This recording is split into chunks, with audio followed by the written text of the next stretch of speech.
اگر زندگی یه جاده یا بزرگراست، من همیشه حواسم به ماشین دوتا جلوروییمه. روی رفتار ماشین جلورویی من تأثیر میذاره. توی زندگی هم باید همیشه حواستون به دوتا قدم، به دوتا تصمیم جلویی باشه. همیشه باید دو تا گام جلوتر فکر کنی، به دوتا تصمیم بد فکر کنی، عواقبشو ببینی، بر اساس اون تصمیم گیری تو عوض کنی یا چنجش کنی، یا بر اساس اون بالا پایینش ببری. اگه زندگی یه جاده یا بزرگراست، از اون ماشینایی که هی از این لاین به اون لاین میرن بترسید. از این آدمایی که نمیتونن تصمیم بگیرن، هر روز یه تصمیم میگیرن، فرداش عوض میشن، امروز حامله و فردا فارغ میشن، حسابی بترسید. چون اینا همیشه زمینتون میزنن. اون ماشینان که باعث تصادفای سنگین میشن، اون ماشینان که رانندگی توی جاده رو واسه همه خراب میکنن، اون ماشینان که لذت از زندگی و جرنی رو واسه هممون خراب میکنن.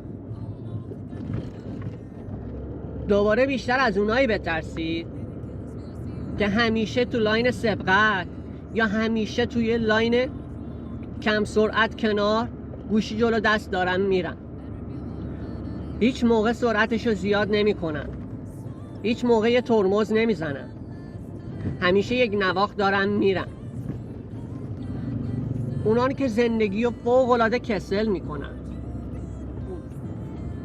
اگه زندگی یه جاده یا بزرگراست، چرا هممون اینقدر عجله داریم که به مقصدمون برسیم؟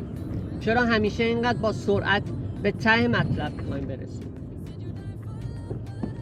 بیایید یه خورده از راهمون، از مسیرمون، از جرنیمون لذت ببریم. یه خورده سرعتمون رو بیاریم پایین.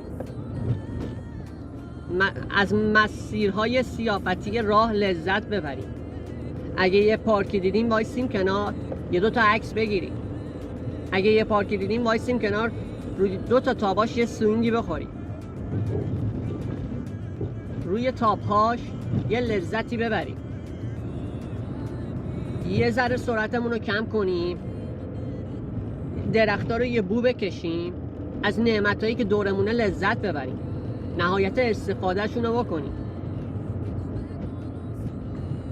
اگه زندگی یه جاده یا بزرگراست، چرا هممون از اول زندگی تا آخر زندگی سرمون تو گوشیمونه؟ اصلا یه نگاه به جلو نمیندازیم. اول تا آخر این گوشی رو گذاشتیم جلو صورتمون، هی از این پیج به اون پیج میریم. این اطلاعات به در نخوره فقط مصرف میکنیم. اطلاعات خوبش هم یه ذره استفاده نمیکنیم.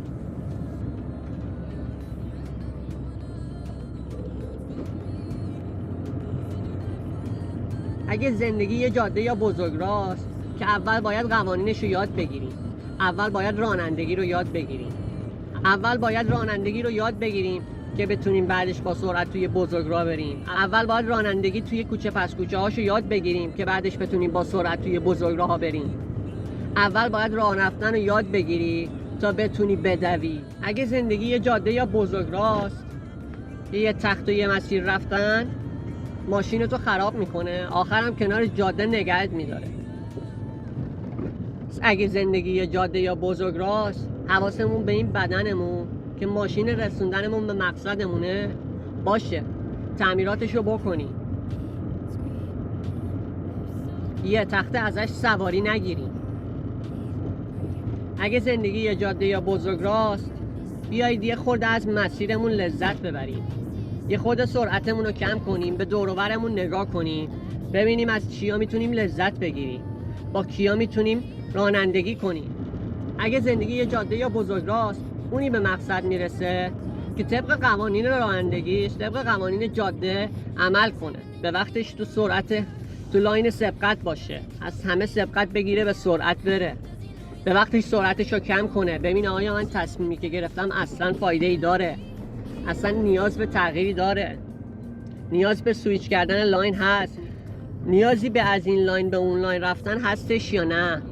اگه وجود داره اول راهنمامون رو بزنیم، بعد پشت سرمون رو نگاه کنیم، بعد جلوی رومون رو نگاه کنیم، اون موقع بسته به نیازمون سرعتمون رو کم و زیاد و به لاین خودمون بریم. هیچ وقت توی لاین کسی دیگه بی موقع و بی جهت نباشین. انقدر سری لاینامون عوض نکنین، انقدر حرفامون سری دوتا نشه، سری عوض نشه. اگه زندگی یه جاده است بس بیای لذتشو ببریم. واسه چی با این تخت گاز میخوای برسی به آخرش؟ وقتی کودکی میخوای سری نوجوان بشی، وقتی نوجوانی میخوای سری جوون بشی، وقتی جوونی دیگه نمیخوای میان سال یا کهن سال بشی.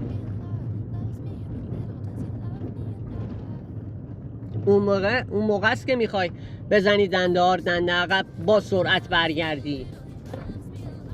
پس تا جوونی، تا نوجوانی از زندگی لذت ببر.